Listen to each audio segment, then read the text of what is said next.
Pleasant day to everyone. For today's lesson, for your second grading period in PE8, you're going to learn about team sports. But specifically, we're going to take up about volleyball. So, team sports has reshaped the way people interact with one another. It teaches about discipline, camaraderie, and sportsmanship. All these benefits help build people's character and develop their relationship with one another. Sports is popular in the Philippines because Filipinos simply enjoy playing these sports to have fun watching how athletes compete.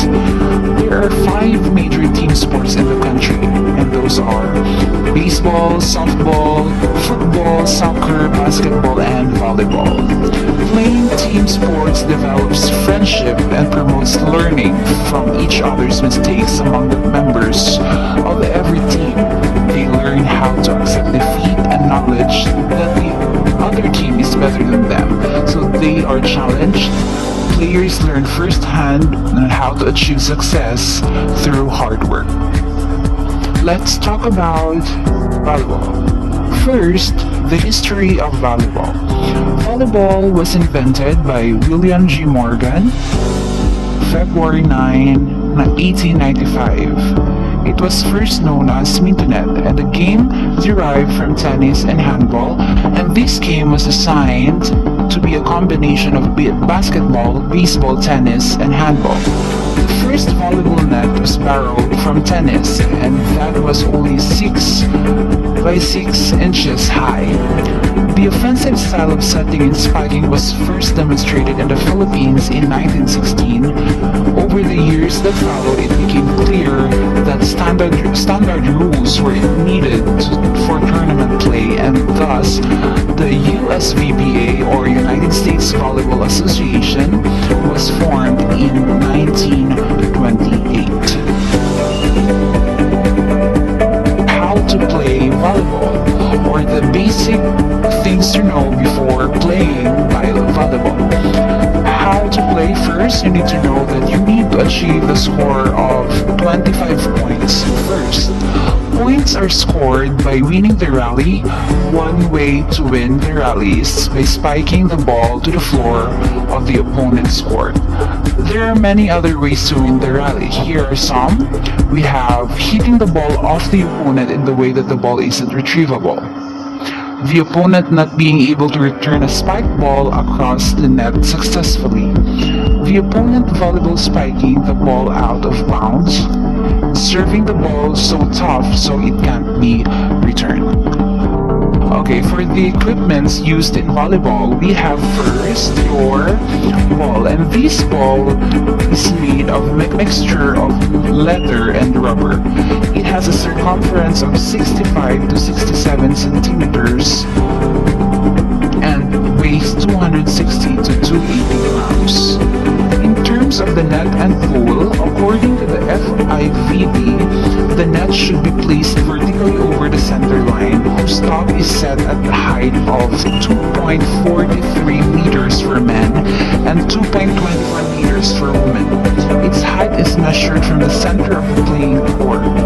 It is 1 meter wide and 1.50 to 10 meters long, with 25 to 50 centimeters on each side of the side bounds. It is made of 10 centimeter square black mesh. Okay. And for our court dimension, the volleyball court is rectangular in shape with an area of 18 by 9 meters. The court is divided by the net, a center line preventing the opposing teams to cross to the other side. There are attack lines or areas in each court which prohibit back row players to jump and hit the ball near the net. Only the front row players are allowed to do this. We have basic skills in volleyball, and the basic skills of volleyball are service, passing, spiking, and blocking. Learning these skills require a lot of training. However, volleyball is a lot easier to play than basketball. It is also less physical contact, and with your opponent is very minimal. First, let's talk about service. Service is the act of putting the ball in play by hitting the ball behind the end line over the net towards the opponent's court. The most common type of service is the underhand service. Next is the overhead service, and for the skilled players, the jumping spike service. Your underhand service is done by holding the ball in the front at waist level, then releasing and hitting it with the wrist.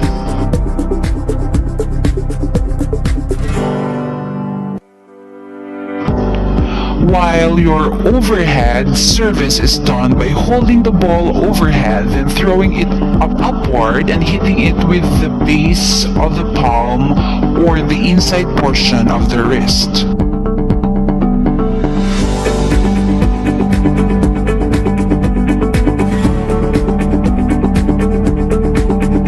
While the third one, your jumping spike service, is done by tossing the ball up high and jumping and hitting or spiking it hard. This kind of service is usually done by very skilled players.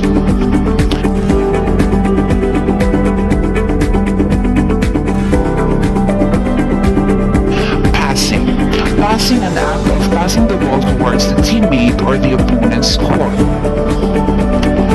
The first one is dig pass. Dig pass, usually done in handling the service of the opponent. A good reception will lead to a good set and attack.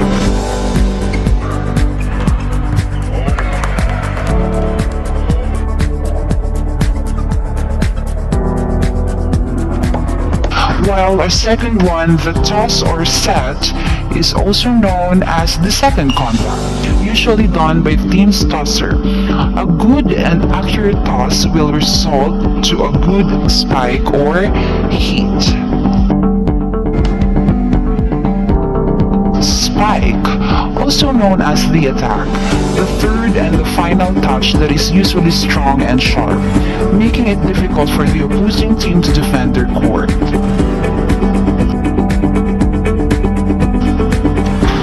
Your blocking skills. The blocking skill is a defensive skill used by front row players to block the opponent attack. This skill requires a lot of training. It involves leaping ability, timing, and body control.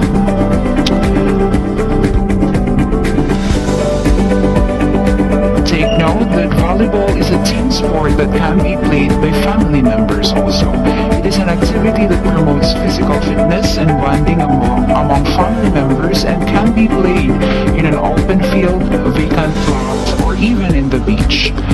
So your team sports are particularly sports that wherein you can develop good relationship with your teammates.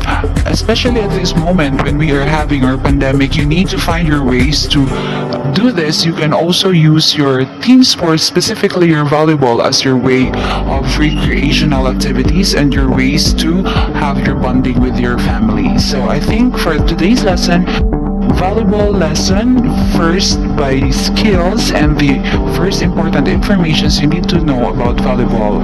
And I think that would be all for today. Thank you and God bless.